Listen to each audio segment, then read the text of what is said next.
요즘 집값이 너무 비싸다 보니 대출 없이 집을 사는 건 불가능한 세상이 됐습니다. 가장 많이 받는 질문 중 하나가 바로 대출입니다. 최근 대출 규제로 지금도 집을 살 수 있을지 아니면 포기해야 되는지 연락 주시는 분들이 많은데요. 이분들이 지금 왜 갈팡질팡하는지, 그리고 지금은 어딜 사야 되고 어디는 피해야 되는지 말씀드리겠습니다. 결론부터 말씀드리면 지역이나 단지에 따라 지금이 1번 혹은 2번식이라고 보고요. 현재 서울 아파트 평균 가격은 13억, 중위 가격은 10억 정도 되는데요. 12억 이하 아파트 실수요자라면 기회가 될 겁니다. 이번 규제로 오히려 더 확실해졌습니다. 이번 대출 규제는 한마디로 대출 줄이겠다는 거예요. 그 중에서도 6억 이상 고가 대출을 줄이겠다는 게 핵심입니다. 6억이 작은 돈이 아니잖아요. 말로만 하면 감이 잘 안 올 수 있는데요. 6억 대출 받으면 원리금과 이자 합쳐서 매달 280만 원 정도 갚아야 되고요. 맞벌이로 세후 300씩 총 600만 원 정도 벌면 받을 수 있는 대출입니다. 그래서 지금 뭘 어떻게 해야 될까요? 30억, 40억 하는 강남이나 상급지는 싸지 않다고 계속 말씀드렸고요. 이번 대출 규제로 일부 조정될 수 있습니다. 누구는 강남은 죽어도 안 빠진다는데 강남 아파트는 뭐 황금으로 만들었나요? 강남도 하락장이 옵니다. 오히려 많이 오르기 때문에 금액 폭으로는 더 많이 빠집니다. 강남이나 마용성까지는 브레이크 세게 밟을 거고요. 중요한 건 상대적으로 덜 오른 12억 이하 단지들이 키 맞추기를 할 겁니다. 이게 핵심이에요. 예를 들어 잠실과 광명 아파트는 1.6배 정도 차이가 났는데 최근 2.6배로 크게 벌어졌습니다. 아파트는 원래 비율대로 움직입니다. 과거를 봐도 똑같습니다. 2012년에 1.6배였던 차이가 2017년도에 2.5배까지 벌어졌습니다. 다시 19년도에 1.6배로 원상복구했습니다. 거의 똑같은 비율로 오른다는 거예요. 물론 잠실 아파트가 액수 자체가 크다 보니 둘 다 50%씩 상승해도 절대 금액은 벌어질 수밖에 없습니다. 기존 8억 차이에서 12억 차이가 납니다. 그러면 우리는 지금 어떻게 해야 될까요? 나는 대출 없이 집 못 사니 이제 끝이다. 전세나 살아야지. 가 아니라 지금 안 오른 12억 이하 집을 사면 됩니다. 지금 움직여야 됩니다. 제가 10년 동안 주식이랑 부동산 투자를 해오면서 이게 항상 반복되더라고요. 주식도 부동산도 똑같습니다. 제가 작년 말부터 올해 4월까지 코스피를 매수하라고 영상만 10개 넘게 올렸습니다. 그때마다 돌아온 반응은 거의 똑같았습니다. 지금 무슨 코스피냐? 코스피 광고하는 거냐? 조롱도 많이 들었습니다. 코스피 2400 밑으로는 100포인트씩 두세 번 나눠서 다 사라고 말씀드렸거든요. 중요한 건 스킨 인 더 게임이죠. 즉, 너는 그럼 샀냐? 라고 물어보실 수 있는데요. 저 역시 제가 뱉은 말에 책임질 수 있어야 한다고 생각합니다. 실제로 2400 밑으로 딱 3일 기회가 있었고 저도 그때 샀습니다. 제가 진행하고 있는 내 집 마련 상담도 마찬가지입니다. 제 가족에게 추천 못할 집은 남에게도 추천해서는 안 된다고 생각합니다. 책임지지 않는 조언은 아무 의미가 없거든요. 누차 말씀드리지만 잃지 않는 투자가 제 투자 철학입니다. 리스크라는 파도를 무조건 피하지 말고 파도가 올 때 헤엄칠 줄 아는 준비가 돼 있으면 됩니다. 정리하면 지금 12억 이하 집은 매수하셔도 괜찮습니다. 아니, 무주택이라면 반드시 매수해야 됩니다. 감당 가능한 대출 최대로 받아서 내가 살 수 있는 가장 좋은 집을 사시기 바랍니다. 포인트는 가장 좋은 집을 사야 된다는 겁니다. 캔틸런 효과라고도 하는데요. 유동성이 풀리면 돈은 좋은 곳인 1번으로 먼저 가고 꽉 차면 그 다음 좋은 곳인 2번으로 흘러가거든요. 좋은 게 먼저 오르기 때문에 나중에도 갈아탈 수가 없습니다. 그래서 내가 살 수 있는 가장 좋은 집을 사라고 말씀드리는 겁니다. 특히 예전에는 같은 동네는 같이 올랐는데 지금은 아니거든요. 딱 좋아하는 단지만 오릅니다. 이제부터는 어느 지역 사야 될까요? 가 아니라 지금 이 단지 사도 될까요? 라는 질문이 맞습니다. 동네에서도 단지 선별을 하셔야 됩니다. 그러면 어떤 단지를 사야 될까요? 라고 물어보실 수 있는데요. 지난 영상에서도 말씀드렸지만 강남 1시간 이내 역세권 20평대 아파트를 사면 되고요. 그 중에 내가 살 수 있는 가장 좋은 집을 사시면 됩니다. 지금 이 상황에서 어떻게 해야 될지 실제 사례를 말씀드리겠습니다. 최근에 저와 내 집 마련 상담을 했던 예비 신혼부부이고 소득은 둘이 합쳐서 세전 8천 정도 되는 분입니다. 양가 지원은 못 받고 각자 열심히 1억 정도씩 모아서 2억으로 내 집 마련을 해야 되는 상황인데요. 이런 분들이 정말 많죠. 부부 합산 8천 정도면 이론상으론 6억까지 대출이 가능한데요. 금액이 타이트해서 4억 5천만 대출 받고 6억 5천 집을 알아보겠습니다. 월 210만 원 정도라 맞벌이면 충분히 감당 가능한 상황이고요. 직장이 종로와 성수동이라 동대문 쪽을 보겠습니다. 동대문에 있는 회기역 역세권인 휘경미소지음인데요. 복도식이지만 현재 25평 수리된 물건이 6억 5천에 나와 있습니다. 출퇴근도 종로 3가, 성수역 모두 30분이면 가능하고요. 현재 철거를 앞둔 이문 4구역이 입주하게 되면 주변 환경도 지금보다 훨씬 쾌적해질 겁니다. 같은 서울이라도 어떤 단지를 사느냐에 따라 앞으로 최소 2억, 3억 이상 차이가 날 거라서 단지를 잘 고르셔야 됩니다. 제가 지금 12억 이하 단지를 봐야 된다고 말씀드렸는데요.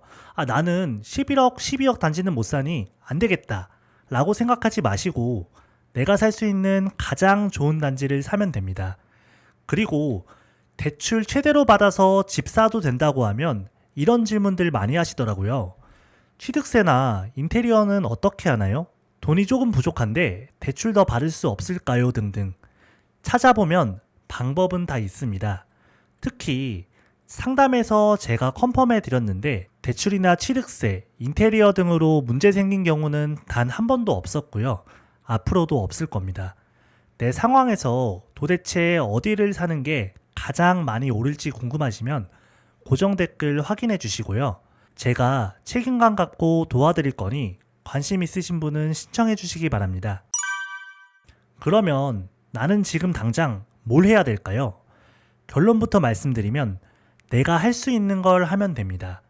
이번 대출 규제로 가장 큰 타격을 받는 건 집주인들이 아니라 무주택 실수요자들입니다. 이번 규제는 집값을 폭락시키겠다는 게 아니라 가격 상승 속도를 늦추겠다는 거에 불과하거든요.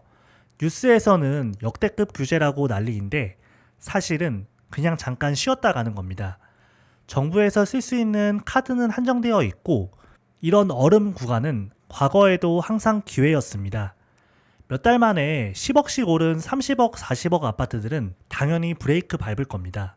단지별로 강도가 다르겠지만 너무 급격하게 오른 곳들은 조정이 올 수도 있고요. 솔직히 몇 달 만에 10억, 20억씩 오른 건 너무 과하잖아요. 근데 중요한 건 40억 아파트는 나랑은 큰 상관이 없습니다. 내가 사려는 5억이나 10억 아파트 가격이 빠져야 되는데 그런 일은 안 생긴다는 거예요. 이제 키 맞추기가 시작될 거기 때문입니다. 과거에도 똑같았고요. 앞서 본 잠실과 광명처럼 다시 원래 비율대로 돌아오고 시장은 균형을 맞춥니다. 누군가는 집값이 이렇게 비싼데 지금 사는 게 말이 되냐? 이렇게 말씀하실 수 있는데요. 세상을 당일성의 시각으로 보지 않으셨으면 좋겠습니다. 욕한다고 해서 집값이 떨어지지는 않거든요. 나만 벼락거지 되는 거예요. 세상을 옳고 그름의 당위론이 아니라 언제나 승자의 편에 서시길 진심으로 바랍니다. 정부 탓, 세상 탓만 하다 보면 나중에 주변 사람들도 나를 피하게 됩니다. 나도 모르는 사이에 서서히 손절당하는 거예요. 이게 진짜 무서운 거거든요. 지금은 내가 할 수 있는 걸 찾아야 하는 시기입니다. 바로 내 집 마련을 하는 겁니다. 30억 이런 거 말고 이제는 우리들의 시간이거든요. 기다리던 기회가 왔습니다. 오지랖일 수 있지만 저도 가까운 가족에게는 매수를 권하고 있습니다. 지금 12억 이하 아파트는 몇 년 뒤에는 지금 가격이 아닐 거고요. 주의해야 될 건 혹시라도 12억 이하 아파트 움직인다고 3, 4억짜리 아파트들도 달릴 거라고 생각하면 안 됩니다. 30억이 먼저 올랐던 것처럼 10억, 11억 이런 애들이 먼저 갈 거거든요. 물론 돈을 계속 풀 거라서 하급지들도 결국 올라는 갈 겁니다. 하지만 항상 좋은 곳부터 유동성이 들어갑니다. 그래서 무조건 좋은 것부터 보셔야 되고요. 5억과 10억짜리 집이 있다면 누구나 여유가 있다면 10억짜리에서 살고 싶잖아요. 정리하면 규제는 어차피 반복되는 거고 이렇게 잠깐 멈췄던 구간이 항상 기회였습니다. 감히 예측해보자면 이번에도 똑같을 거고 쉬었다가 다시 갈 겁니다. 이번에는 다르다 라는 생각은 항상 틀렸거든요. 12억 이하 집을 고민 중이라면 내가 살 수 있는 가장 좋은 집을 사시기 바랍니다. 참고로 지금 갭 투자도 가능하고 틈새는 있습니다. 최근 들어서 내 집 마련 상담이 많이 늘었는데요. 언제 상담이 많이 들어오냐면 불확실성이 강한 시기에 많이 들어오거든요. 오히려 대세 상승장이나 혹은 가격이 하락한다고 생각하면 상담 문의가 줄어듭니다. 누누이 말했지만 내년부터 입주 물량 없고 착공 물량도 적습니다. 솔직히 가격이 빠질 만한 요인이 안 보입니다. 입주 물량마저도 평택이나 파주, 오산, 이천 같은 외곽 지역이 대부분이고요. 본질은 공급과 유동성입니다. 본질이 바뀐 건 전혀 없습니다. 규제는 그냥 거래를 줄이고 어디를 사게 할 거냐 이거거든요. 물론 원사이드로 쭉 오르진 않을 겁니다. 당연히 조정도 올 거고요. 중요한 건 더 많이 오르는 자산을 소유해야 된다는 건데요. 최소 2억, 3억씩 더 오르는 집을 고르려면 몇 년 동안 부동산 공부만 해야 되는 게 사실이거든요. 근데 모두가 부동산 공부만 할 수도 없고 그럴 필요도 없습니다. 기왕이면 약간의 투자로 훨씬 더 많이 올라갈 수 있는 집을 사면 좋잖아요. 그래서 제가 내 집 마련 상담이라는 상품을 만든 이유이기도 합니다. 저한테 상담 안 받아도 괜찮습니다. 주변에서 자기 집 오른 거 자랑하는 사람 말고 진심으로 집 사라고 조언해준 사람이 있으면 그분한테라도 상담 꼭 받아보셨으면 합니다. 저도 예전에 혼자 열심히 공부해서 샀다가 평생 모은 2억을 손해봤거든요. 잠깐의 선택으로 평생 피눈물 흘리는 그런 상황은 없으셨으면 합니다. 제가 집을 잘못 사고 정말 힘들었기 때문에 진심으로 저와 같은 일을 겪지 않으셨으면 좋겠습니다. 오늘 내용 정리해 보겠습니다.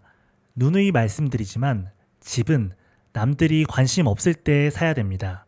한동안 잠깐 잠잠해도 어느 순간 눈치채고 불붙는 시기가 다시 올 겁니다. 스스로의 감을 믿지 마세요. 내 집을 사서 시간에 투자해야 합니다. 시간의 힘을 믿으세요. 절대 혼자 해결하려고 하지 마시고요. 궁금하신 점은 댓글 남겨주시면 답변 드리겠습니다. 잠깐의 수고가 몇 천, 몇 억을 아낄 수 있습니다. 마지막으로 언제나 승자의 편에 서시길 진심으로 바랍니다. 승자가 되는 가장 빠른 길은 내 집 마련을 하는 겁니다. 만약 이 영상을 보고도 내 집 마련에 막막함을 느끼신다면 고정 댓글 확인해 주시고요. 오늘 영상이 도움되셨다면 구독과 좋아요 부탁드립니다.